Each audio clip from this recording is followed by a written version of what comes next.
Hey everyone, welcome back to Bird Talk with Terrence Mathis. I'm William Brandon. Please make sure to subscribe to the YouTube channel Atlanta Sports Unlimited and turn on your notifications so you don't miss an episode. This episode is brought to you by Prize Picks. It's the simplest fantasy sports game on the market. You can pick from multiple sports. You can pick Trae Young from the Hawks, and even Matt Ryan, who I just saw has got a deal with Prize Picks.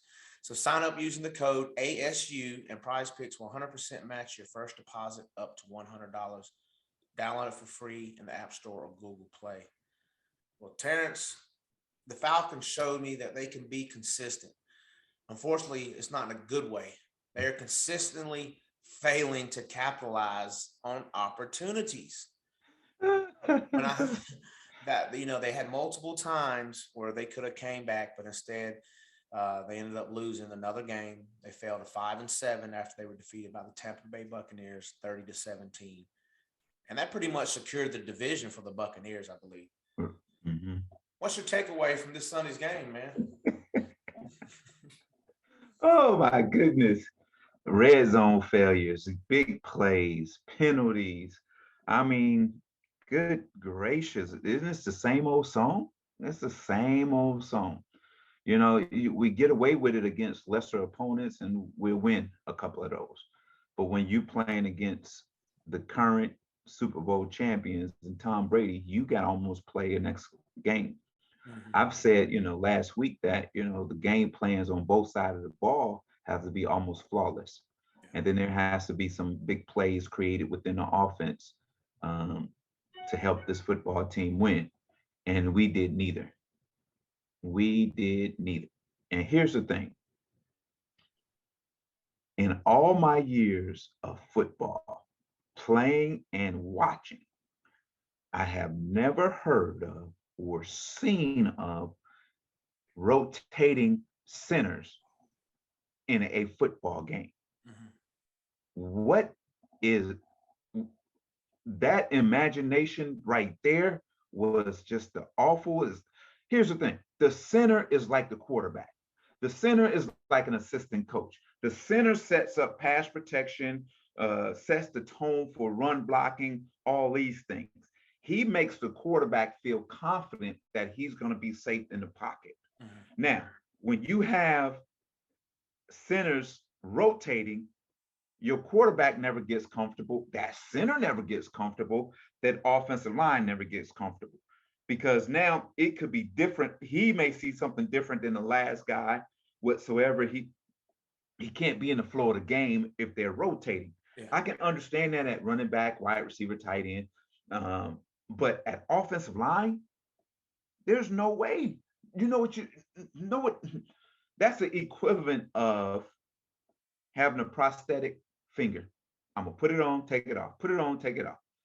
At some point, that thing ain't gonna, it's always not working properly. It's always not working properly. And that's an offensive line. There's 5 guys that got to work in unison together and know what each other is doing. When one is displaced, just like a dislocated finger, yeah, that hand doesn't work properly. Look at that. If one finger is off, that hand does not work properly. And that's what it was with the Atlanta Falcons and that offensive line giving up 4 sacks against the Tampa Bay Buccaneers. I thought it was 5, but yeah, that's bad. Well, I was giving them the benefit of the doubt. I might have missed the last one because I probably turned my back and walked away or something. Yeah, and I mean the line was definitely discombobulated. I know he's a rookie, but Jalen Mayfield is having a tough go at it this year. And I mean, there were various plays where he looked completely lost. I mean, I don't understand how they let a free runner come up the middle. How you missed that assignment, but and like you said, it's probably predicated on that center getting removed, putting in another one, changing it out. There can't be any continuity. Can't be. They Well, you gotta had understand. You gotta understand, William. You're talking about a rookie offensive lineman playing Mhm. against guys who've been in the league 6, 7, 8 years. You're talking about a rookie offensive lineman who probably only played 12 games on the average in his college career. Yeah. He's hitting a wall. He hit a wall. That was game 12 for him. Mm-hmm. Season's supposed to be over with by now. That was the last game, but he hit a wall. I'm telling you, it's not. And the It thing, probably won't get better. And that's the thing to me is this is the new regime's draft pick. So this Right. is how they're coming out the gate. You Hmm. know, we can't put we can't put some of this on Dan Quinn and Thomas Dimitroff anymore. Hmm. So somebody's going to have to step up and answer for Right. these draft picks if they don't pan out, as well Right. as what the team is doing in the red zone. Like you said, Yeah. they were on the 1 yard line. I know. This is like the second time this season. I think we discussed that they were on the 1 yard line I know. and came away with 3. I know. It's one of those things that you see it happen occasionally throughout the other 31 teams, Mm-hmm. but I think we see it constantly with this football team. And it's I'm not going to even blame play calling. I'm not going to blame scheme. It's all about if you want to. I don't care what play you call on the 1 yard line. You need to want it more than the other 11 guys on to cross that goal line. And if you don't want that, I don't care what he calls. I don't care if he calls a quarterback sneak. You got to move the line of scrimmage. I don't care what is called right there in the red zone on the 1 yard line. You have to have the mentality to get the ball in the end zone. And right now, we just don't have that mentality. We just, at the end of the day, we're not tough enough. When I say, you probably say, what do you mean they're not tough enough? Yeah, they may be strong enough. They may lift a lot of weights and can push a lot of weights, but you got to have a mentality and you got to have a heart that's gonna just that says that my will is going to outdo your will and my will is going to win. Mm-hmm. And right now, we don't have that. We don't have that nowhere. You can say, well, Cordell Patterson is having okay, he is. He is. But you got to understand this. You got to understand this is this. Um, Cordell Patterson is being put in situations to be successful. Does that make sense? Mm-hmm. You know, it's not like he's playing 60, 72 plays consecutively and continually making plays. It's like when he comes in the game, the play has been called to him. So it's one of those things that, okay, yeah, the more touches, the more, they give you the ball, the better you're gonna be, the more success you're gonna have. So, and that's what's going on right now is his confidence, Matt Ryan's confidence, offensive line confidence with him right now. But hey, man, and you can't even get mad at the defense. You playing against. We all knew going into this game, even without Antonio Brown being there, this Tampa Bay Buccaneers has too many weapons, and we can't cover them all. We're not used to covering a 6'6", 260, 70-pound tight end with a 6', 6'1", 205, 210-pound safety. Yeah. They're not used to seeing that. Yeah, you were speaking of Patterson's touches. Chris Godwin had 15 catches, 15 Right. and Right. 143 yards. And Gronk had 2 touchdowns, and he literally said it on social media the day before that he was going to ball out in Atlanta and have multiple touchdowns. And sure enough, he did what he said he was going to do. But that 15 catches by Yeah. Godwin, Yeah. I mean, wow. Well, but you got to give it to the Falcons too. Cage came around and caught 12 that night, didn't he? He catch 12. Who did he catch? Gage catch. He catch 11 or 12 that afternoon. Now he had a coming out party. That's the first time I seen him make some plays and catch some balls and Yeah, he do had some good 12. things. Mm-hmm. Yeah. I mean, So 12 targets, 11 catches. Yeah. okay, that's what it was. I was right with 12 and 11. I knew that 12 and 11 came from somewhere. And And that's look at it.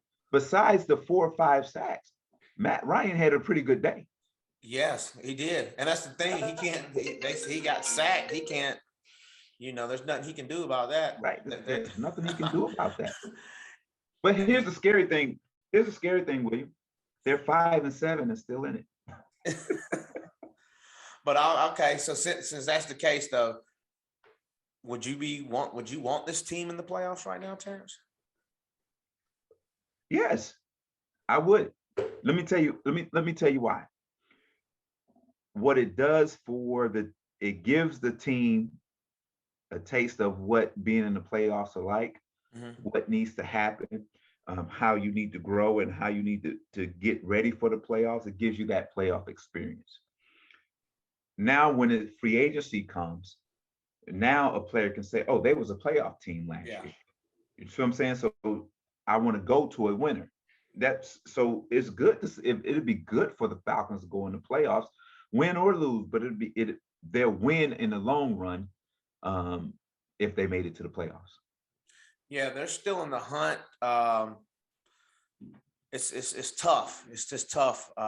Way they've played, and I guess how I'd like to see them play in the playoffs. I mean, the thing is, they're going to have to win at some point, and they're going to have to win at least, like you said, the previous episode. They're going to have to string together maybe 4 wins out of these final 6, and they've already lost one. So they're just getting slimmer by the chances. Yes, they do No, take on Carolina this week, who they've already lost to this season. The thing about that, though, that was at home. As you know, they can't win at home. So they'll probably pull it together on the road. And even though there was a decent crowd showing, there were a lot of yeah, Tampa fans, but it was a packed house. right, right. Um, I don't know. What do you think about Carolina? Is there any Well, shot the Falcons bounce back? here's the thing. We said the Falcons needed to win at least. I remember I said they need to at least win 5 of the last 6. I wasn't really expecting them to win this one against Tampa. I said they had a chance to make it Mhm. closer, where they had an opportunity to probably win it at the end of the game. But here's a team you should beat. The Carolina Panthers. Here's a team you should beat who has a veteran quarterback that returned and that he is struggling a little bit. Mhm. But here's the scary part of this, and I know, don't blame me because don't blame me, people. Please don't blame me. Here's the scary part. They just fired their offensive coordinator. Yeah. Usually when that happens, that team get catches fire offensively the following week.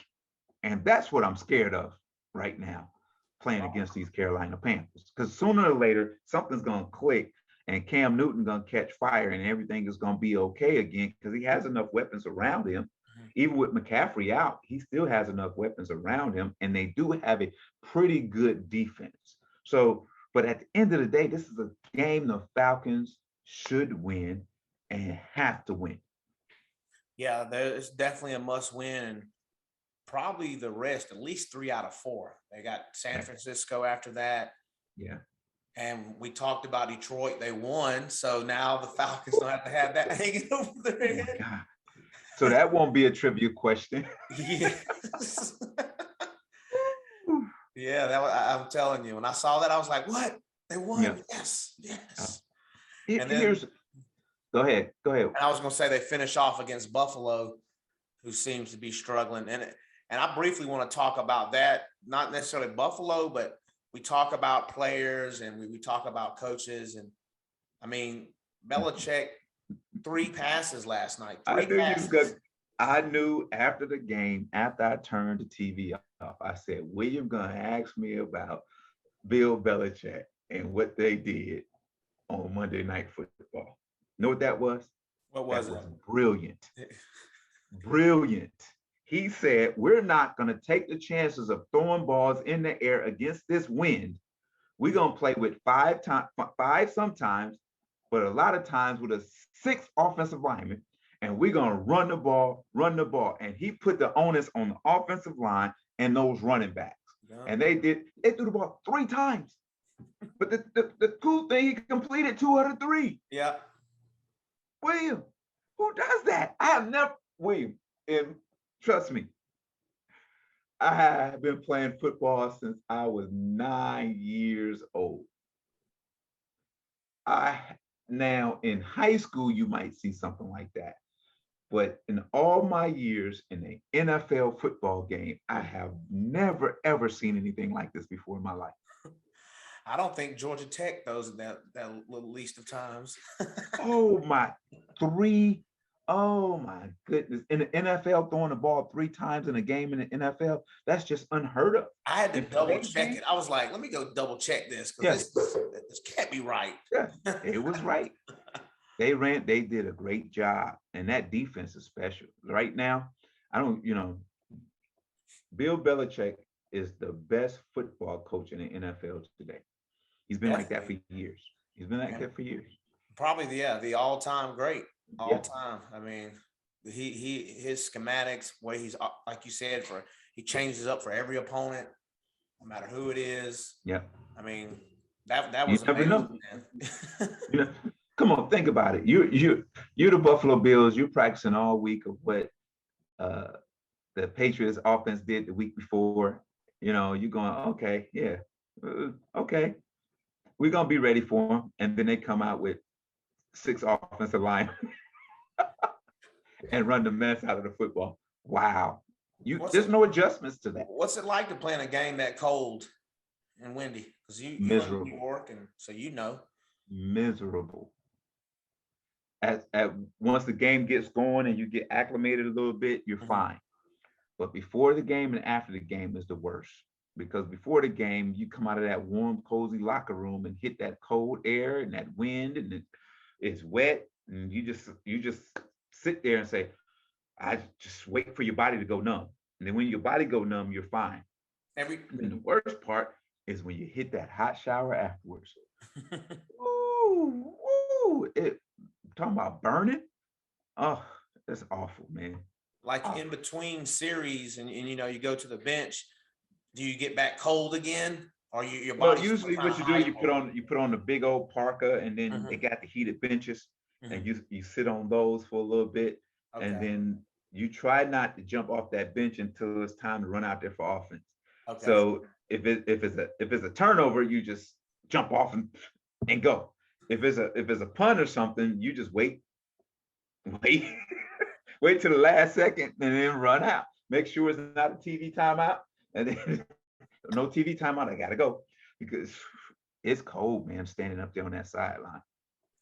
So, and that's imperative because, like we said, we got the Carolina. That's not going to be too bad. San No, Francisco could be cold. They come back yeah, home for Detroit, but they finish off in Buffalo. And I'm leaving off the Saints. I forgot we got the Saints. New Saints in the season. I forgot all about that game. But then they go to Yeah. Buffalo. So if it was just as cold last night, I can imagine what it's going to be 3 weeks from now. It's gonna be worse. It's gonna be worse. The thing is, you just hope for no wind. If there's no wind, you can deal with it. But when there's wind, it's awful. I mean, and here's the thing. I know we're looking far ahead to Yeah. Buffalo whatsoever, but here's the thing: if you can't run the ball and you can't throw the ball, it's gonna be a long, long afternoon. So somehow by then, hopefully we got a better grip on what this running game gonna look like for the future, and what this ball control offense gonna look like in the passing game. Yeah, the running did look a little bit better, but we It couldn't did. stay consistent with it because Yeah, we were it did. behind. It looked a lot better. I was impressed. And we go back to the defense, and you can't blame that defense. They was out on the field so long, Hmm. and Tom Brady is who he is. You got to wait for him to make a mistake. He made one. Yeah, I was going to say he made that one, and that's He, kind of lucky because it was the clock was that was this yeah, them trying to be greedy in a sense. that's it. That's it. They That's could, it. and he threw it right to Marlon Davidson, and who his first career sack was Tom Brady too. So that's ironic. So here's the crazy thing. After that interception, the way they walked out the field was like, "You welcome. We're gonna still win, though." It wasn't like no. It was There was no panic Mhm. in that football team that the Falcons played in the Tampa Bay Buccaneers. No panic at all. It was calm. It was oh, if you want to know what a championship football team look like, they should have looked across the field and see the way their players act on the field, the way their players act, the way they go about the game whatsoever. I'm not saying emulate them, but those are champions. Yeah. That's well, let me take another one. That was confidence that you played Sunday. It wasn't the Tampa Bay Buccaneers all together, but it was confidence that you played. And that's what what we need more of is confidence. And that confidence comes from knowing that your offense and defensive scheme is going to work, trusting that your coach is going to put you in a proper situation to be successful, knowing that you're going to take the correct read and make the right steps on blocking and run the right route and throw the ball on time and all those stuff. That's confidence. That's not like if second guessing or hesitating. Can't do that. Not in the National Football League. You got to play with confidence. Looks like Hayden Hurst is going to be returning. Not sure yet if it'll be the next game or the one after, but he'll be back from injured reserve. Still no word on Ridley. Would you? I mean, I heard he was at the SEC championship game. Would you be any kind of spotlight if you were out? Like, did anybody see him there? Was there any pictures being taken? Did anybody see him there, or was just somebody rumored that they thought that they seen Calvin Ridley at the SEC championship game? I was looking for a picture. I didn't either have enough time or I could not find it. So I'll say that. So you would. So I'm gonna go this way with that one. I can't believe that he was there. Yeah. I can't believe that he was there because at the end of the day, no, he wasn't there. That's all I'm gonna leave it. I'm gonna leave it at that. Is somebody gonna have to send me a picture showing me that Calvin Ridley was at the SEC championship game? And I refuse to believe that.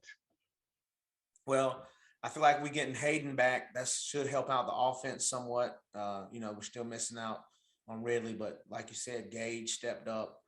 That was impressive, his amount of catches and all that went to nothing. It's a shame, it's week in and week out with this team.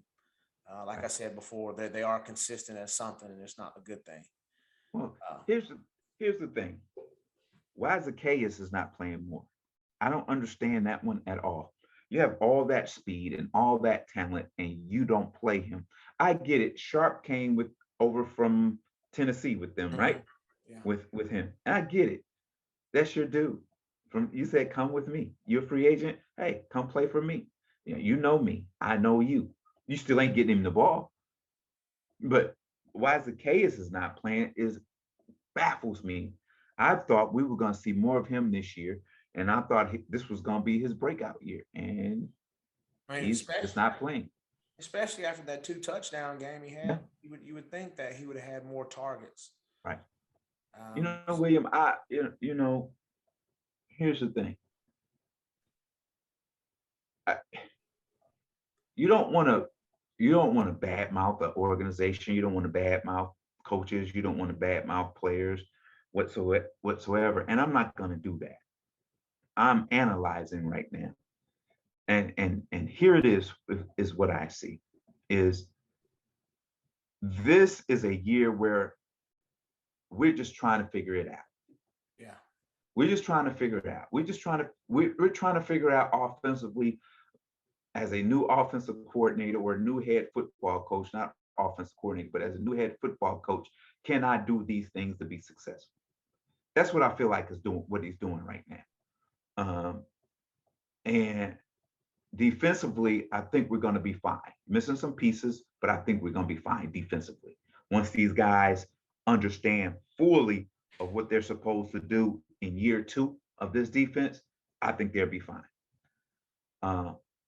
Offensively, it scares me because you continue to let your franchise quarterback get hit, and you continue to show him the disrespect that you show him by alternating centers, which I thought was the total disrespect to a guy that's 14-year vet, former MVP, been to the Super Bowl, future Hall of Famer, and you gonna rotate centers, put his health in jeopardy? I thought that was a total disrespect. So here's the thing. Year 2, you better come out with your hair on fire. Mm-hmm. Because you get sort of a pass this year. Yeah, yes.